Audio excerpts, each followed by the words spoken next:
Ilha, Carlão na voz, fazendo a revisão aqui pra nós, hein? Ó, próximo módulo então, a gente vai ter como tema a revolta da vacina, né? A greve de 1917. A gente vai ter também uma questão, né, sobre a Primeira Guerra Mundial.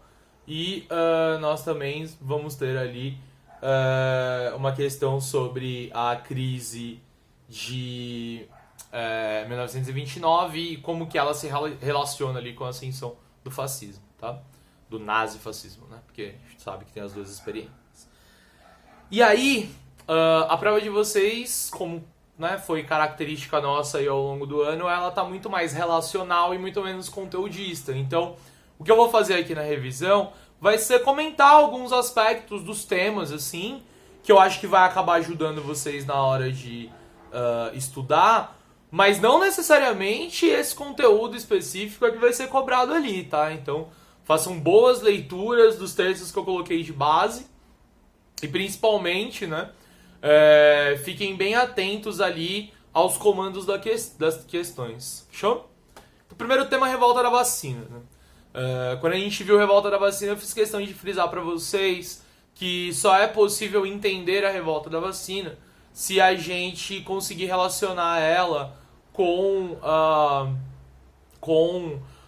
todos os abusos, né, que foram cometidos pelo governo do Rio de Janeiro, especificamente, né, no processo de reformas urbanas, né, que o Rio de Janeiro vai passar ali no começo do século XX, né? Então, quer dizer, o Rio de Janeiro, que era um local que tinha que conviver com uma série de doenças, né? Um problema sanitário bastante gritante ali no Rio de Janeiro, vai fazer com que tenham sido estabelecidas uma série de melhoramentos urbanos para justamente combater essas questões, né, de saúde pública. Então, a abertura das ruas, né, desalojar e destruir, né, desalojar as pessoas e destruir os cortiços onde elas moravam, né?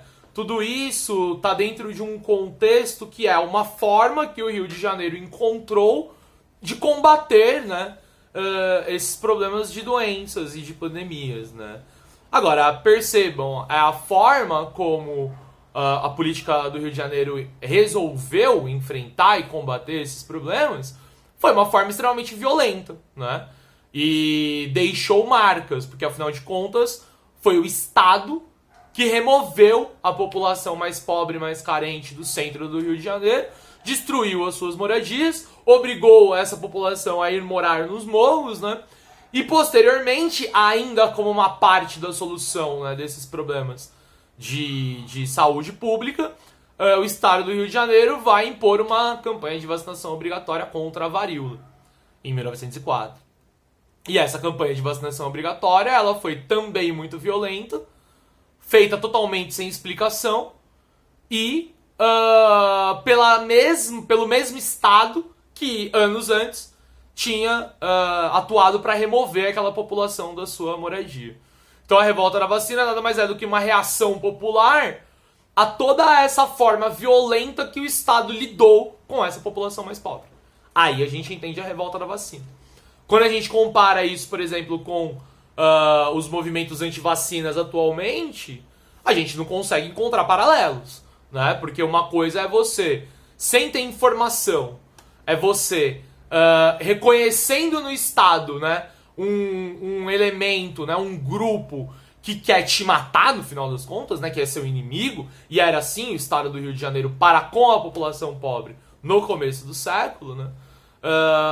Hoje em dia, quando a gente tenta fazer esse paralelo, quer dizer, não faz mais sentido. Hoje nós temos informação, né? Hoje nós temos um Estado muito mais consolidado, né, e uma democracia muito mais consolidada, que tem o entendimento de cuidar da sua população, tá? Então, fiquem atentos a esse paralelo aí entre os movimentos, entre a revolta da vacina e esse movimento antivacina atual, né? Algo que não pode ser visto, né, como é a mesma coisa, ou teve a revolta da vacina lá em 1904 e agora tem pessoas que não querem se vacinar.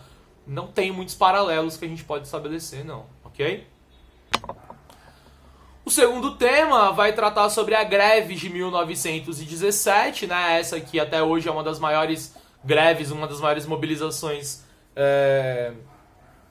operárias que o Brasil já teve, né? Uma mobilização que, de certa forma, mostrava, né, toda a insatisfação da classe operária brasileira no começo do século diante de todos os problemas que essa classe operária enfrentava, né? A gente sabe dos problemas, né? Fábricas extremamente sujas e insalubres, né? Acidentes de trabalho acontecendo ali de maneira muito corriqueira, né? Jornadas de trabalho de 16, 18 horas por dia, os salários eram super baixos e não havia nenhuma legislação trabalhista, né? Férias 13º, seguro-desemprego, descanso semanal remunerado, né? Nada disso existia para aquela classe operária, né? E toda essa relação de exploração acaba fazendo com que o movimento de 1917 saísse às ruas para reivindicar melhorias, né, nas suas condições de trabalho. Agora, a gente pode estabelecer uma relação entre aquilo que está acontecendo no mundo com aquilo que acontece no Brasil em 1917. Percebam. Por que a greve vai estourar justamente em 1917, né? As condições da classe operária brasileira elas já eram dramáticas há bastante tempo. Então, o específico que vai, de certa forma, desencadear um movimento em 1917 tem muito a ver com a vitoriosa ação que os trabalhadores russos tiveram no processo revolucionário da Rússia. Então essa greve de 1917 ela é uma síntese do quanto que as teorias políticas mais à esquerda, sejam elas o anarquismo, que é muito presente no Brasil nesse período, mas também o anarcossindicalismo, o anarcossocialismo e as próprias correntes comunistas mesmo, né? Elas vão ter um impacto muito grande dentro dessa classe operária. Vão organizar essa classe operária. E o sopro, né, de transformação que vem da Rússia, com a Revolução Russa de 1917, tendo sido protagonizada pelos trabalhadores russos e tendo sido vitoriosa nesse processo de transformação, acaba, de certa forma, inspirando e impactando a classe operária brasileira em 1917. Então, se você tem esse movimento grandioso, né, muito massivo, que vai acontecer em 1917, tem uma relação muito próxima com essa inspiração do movimento, né, que os russos fizeram no mesmo ano de 1917. Bom, gente, agora tratando um pouquinho da Primeira Guerra Mundial, um assunto que a gente trabalhou ali de maneira bastante, né, forte, então só alguns comentários aí para revisar mesmo o conteúdo, né? Então, a gente vai ter, né, dentro da Primeira Guerra Mundial, aqueles grupos, né, a Tríplice Aliança, né, e a Tríplice Entente, né? Nós vamos ter ali de um lado Itália, Alemanha e Império Austro-Húngaro, e do outro lado, né, a França, a Inglaterra e a Rússia. E essa organização, ela é uma organização que já indica que a Primeira Guerra Mundial, ela de certa forma é quase um desdobramento. Falar quase um desdobramento é uma construção muito de causa e efeito, vocês sabem que eu não gosto disso. Mas sem dúvida nenhuma, um dos fatores, né, que vai acabar impulsionando esse conflito, né, impulsionando a Primeira Guerra Mundial, sem dúvida nenhuma, foi a corrida imperialista no século XIX. Né? O imperialismo no século XIX, ele vai colocar Inglaterra e França no mesmo lado, né, potências industriais mais antigas que chegam primeiro, né, na África e na Ásia, e Itália e Alemanha, tendo, né, chegado depois dentro dessa corrida imperialista, vai acabar, né, sendo estando atrasada e acaba compondo então esses blocos, né? Então, de certa forma, as rivalidades da Primeira Guerra Mundial elas já nascem, né, dentro do contexto do imperialismo. Isso é uma das coisas que explica pra gente por que França e Inglaterra, que sempre, né, tiveram lá as suas rusgas, né, pelo menos desde a Guerra dos 100 Anos, lá ainda no século XIV, XV, né, por que eles vão estar unidos, né? Eles estarão unidos porque o imperialismo, né, a corrida imperialista, coloca esses dois países um do lado do outro. Né? A gente tem o caso da Rússia, né, que é um caso ali bastante importante no conflito, porque afinal de contas a Rússia, ela, apesar de ter a maior quantidade de soldados, né, participando na guerra, ela vai ser fortemente devastada pela força da Alemanha, e uma das explicações para isso, sem dúvida nenhuma, é o atraso econômico, né, que a Rússia tem ainda no começo do século XX. Um território que ainda tinha características feudais, né, que ainda tinha um desenvolvimento industrial praticamente inexistente, né? Então, essa é um pouco a contradição, né? Explica um pouco por que a Rússia ela é devastada, né? E por que a Rússia ela vai ser praticamente, né, da sua faixa ali mais na parte ocidental da Europa, vai ser praticamente invadida pela Alemanha, porque de nada vale você ter um exército muito numeroso, né, se você não tem uma industrialização capaz de te dar armas, né, necessárias para você lutar nessa guerra, né? E de certa forma essa opressão violenta, né, essa ação bastante forte da Alemanha, principalmente da Alemanha, né? Mas são essas grandes derrotas, né, falando melhor, que a Rússia vai ter ali ao longo da Primeira Guerra Mundial, que vai também ser um dos fatores para, né, a própria Rússia sair do conflito em 1917, fazer a revolução deles, né? Então, quer dizer, a Primeira Guerra Mundial, ainda que ela também não seja a única explicação para a Revolução Russa, né? Quando a gente estudou isso em aula, a gente falou lá do Domingo Sangrento, a gente falou de toda a relação de exploração, né, que o czarismo russo fez ali ao longo, né, de muitos séculos, né? Mas sem dúvida nenhuma, 1917 e todo o desastre que foi, né, a participação russa na Primeira Guerra Mundial, com muitas mortes, né, com as pessoas passando fome para tentar mobilizar, né, a economia para a guerra, acaba influenciando na Revolução Russa.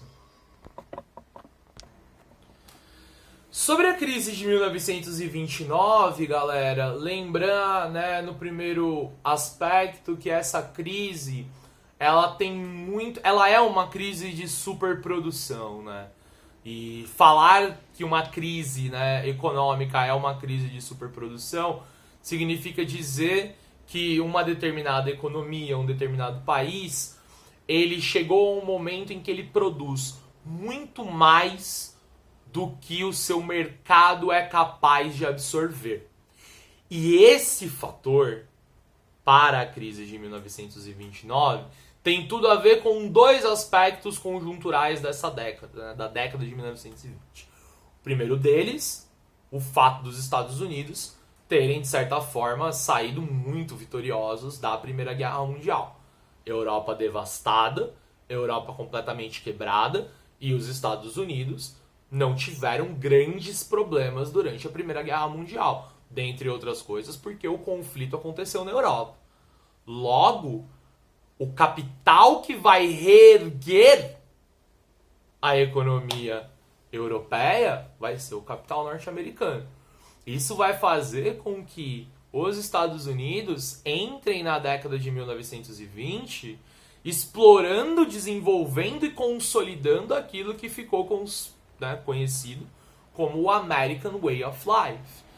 Um modo de vida americano que está completamente atrelado ao consumo. E esse consumo, né, relacionado ali ao consumo de automóveis, né, ao consumo de uma série de eletrodomésticos que vão ganhar ali, né, as casas dos norte-americanos. E, enfim, a prática liberal, né, que permeava ali, né, o pensamento econômico dos Estados Unidos vai ser uma prática que vai, né, olhar para esse momento e falar, estamos no auge, né, a era de ouro dos Estados Unidos. Né?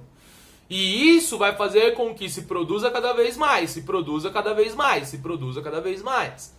Em um determinado momento, a curva é natural a cair. Porque você continua produzindo, o mercado absorveu o que era possível absorver. A tendência é de queda. E se a tendência é de queda, a diretriz liberal do modelo econômico não fala para baixar a produção. Continua produzindo. A mão invisível do mercado vai regular. Bom, não apenas não regulou, como também na segunda metade da década de 1920, a Europa já estava se reerguendo.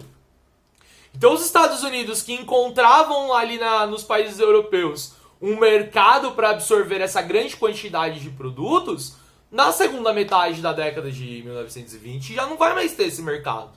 E a doutrina liberal manda produzir, produzir, produzir. Isso vai, né, estar atrelado também àquela especulação imobiliária, né? Desculpa, especulação financeira, né? A venda de ações na bolsa de valores de uma maneira muito desenfreada, né? Uma euforia muito grande, e essa crise de superprodução uma hora cobra o seu preço.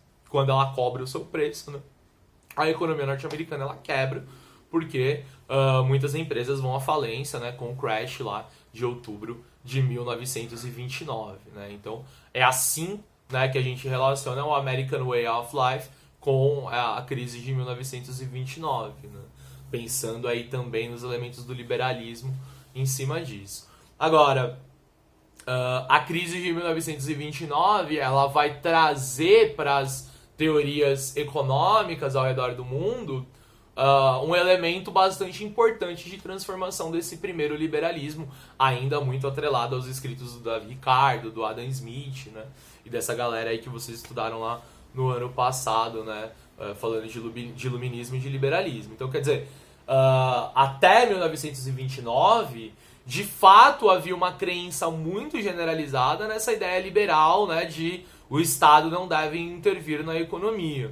E aí, após, né, a crise, até mesmo porque foi uma das formas de solucionar essa crise, é que o presidente, né, norte-americano eleito lá em 32, o Franklin Delano Roosevelt, ele vai se apropriar dos escritos, né, do economista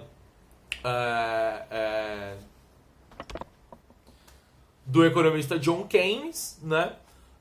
O Franklin Delano Roosevelt ele vai se apropriar, né? Ele vai, de certa forma, pegar, né? Trazer esses escritos, né? Desse teórico da economia para a sua política econômica, né? E o que o Keynes ele defendia, né?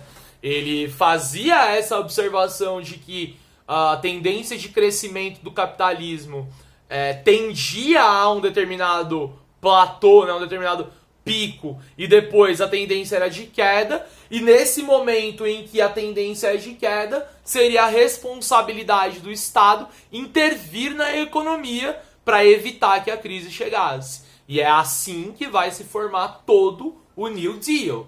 O New Deal do Franklin Delano Roosevelt é totalmente baseado nas teorias do John Keynes, né? E é por isso que ele vai fazer uma série de obras públicas, é por isso que ele vai estabelecer salário mínimo, é por isso que ele vai estabelecer o seguro-desemprego, né? Nada mais é do que uma intervenção do Estado na economia, ok?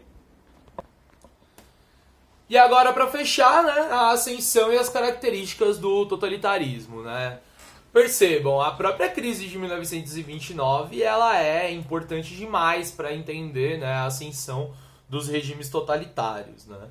E a Primeira Guerra Mundial com certeza também, porque a Primeira Guerra Mundial, de certa forma, ela demonstra, ou ela é entendida pela população, melhor dizendo, como sendo o esgotamento daquela crença iluminista do progresso, né?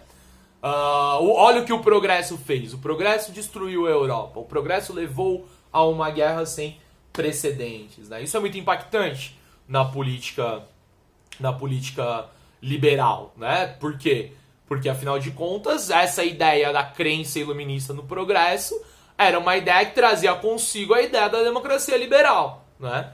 E é justamente isso que acaba sendo colocado em xeque no fim da Primeira Guerra Mundial. A própria democracia liberal, né, a própria ideia de liberalismo político, ela começa a ser questionada. Peraí, o liberalismo político levou a gente a fazer isso? Então vai ver que ele não é tão bom assim. Vai ver que ele não serve pra muita coisa. Né? Ele serve, tá? Pelo amor de Deus. Vamos ficar na democracia aí, que é importante, né? Qualquer prova é menos importante do que a democracia. Não sei por que eu falo essas coisas. Já cortar, né? Meu editor podia cortar. Corta aí, editor. Não tem editor, não vai cortar. Mas, ó, esse é o primeiro esgotamento, né? O liberalismo político, ele vai se esgotar ali, né? No final da Primeira Guerra Mundial. Agora, a crise de 1929, ela coloca em xeque o modelo liberal do ponto de vista da economia também. Então, quer dizer, o liberalismo, tanto do ponto de vista político quanto econômico, ele está questionado naquele momento. As pessoas, elas estão completamente esgotadas. Né? A gente está vendo na Europa um desemprego cada vez mais crescente. Né? As populações, principalmente da Alemanha, principalmente da Itália, estão passando muita fome, né? Por conta de toda essa crise econômica. Então você soma essa grande crise econômica e, junto com isso, o esgotamento, né, das teorias liberais, seja no plano econômico, seja no plano político, você tem ali, né, uma tempestade perfeita para a ascensão, né, de modelos ali totalitários que vão acabar pegando principalmente na Itália e Alemanha, sem esquecer de Portugal, né, com o Salazar, sem esquecer, né, da Espanha com o Francisco Franco, né? Mas a gente também tem que entender o quanto que o próprio Tratado de Versalhes, né, acaba incidindo fortemente ali para a ascensão, né, do nazismo, especificamente agora falando do nazismo, tá? Para a ascensão do nazismo na Alemanha, porque, quer dizer, a gente tem um país completamente quebrado, né, e completamente humilhado pelo Tratado de Versalhes, né, que responsabiliza quase que exclusivamente a Alemanha pela Primeira Guerra Mundial. Né. Então, todo esse contexto acaba sendo, né, um lugar em que o fascismo e que o nazismo, o totalitarismo, né, de maneira geral, vai encontrar forma ali de surgir, de ascender, né, no mundo político. E por fim, né, comentando um pouquinho sobre as características, né, desses regimes, né, as características do totalitarismo de maneira geral, a gente sabe que a gente pode especificar a questão, né, do nazismo com a perseguição, né, aos judeus, né, mas a gente tem uma série de características que a gente pode aproximar fascismo italiano e nazismo alemão, por exemplo. Né. O culto ao líder é um deles, né, sem dúvida nenhuma. A retomada de um passado, né, idealizado, né, é uma dessas características também, né. O nacionalismo exacerbado, atrelado a esse passado idealizado, né, então quer dizer, esse ultranacionalismo, essa ideia de que a Alemanha e Itália, né, são grandes nações e o que importa é essa nação, né, tudo isso aí vai também recuperar, né, elementos do passado. Não é à toa que o próprio Benito Mussolini ele vai retomar muito do passado romano, né, da Itália, né, justamente para justificar esse ultranacionalismo. Agora, uma das questões que mais, né, diferenciam o totalitarismo como experiência política é o fato dele anular as individualidades das pessoas. Né? Ele se chama totalitarismo porque o que importa é o todo e não o indivíduo. Então, uma das marcas, das características mais profundas dos regimes totalitários da Europa é a anulação do indivíduo. Para o totalitarismo, você não importa. Né? O que importa é o Estado. O que importa é o regime. Portanto, que a principal característica, né, símbolo, melhor dizendo, do fascismo italiano, por exemplo, é o símbolo, né, do fascio ali, que vai ter, né, uma série de gravetos formando uma única unidade. Né? Então, quer dizer, os gravetos eles são todos iguais. Né? Você não tem individualidades ali sendo respeitadas, e, enfim. sendo sequer vistas, tá? É isso, desculpa o vídeo ter ficado um pouquinho longo demais, né? Mas tinha algumas coisas importantes aí de serem comentadas. Se vocês quiserem trocar uma ideia mais específica, tirar alguma dúvida mais específica, por favor, deixa nos comentários aí abertos, tá? Porque às vezes a dúvida de um e de outro também a gente acaba facilitando a comunicação. Demorou? Beijo pra vocês, meus amores. Arrasem nessa prova. É tudo nosso e nada deles. Valeu!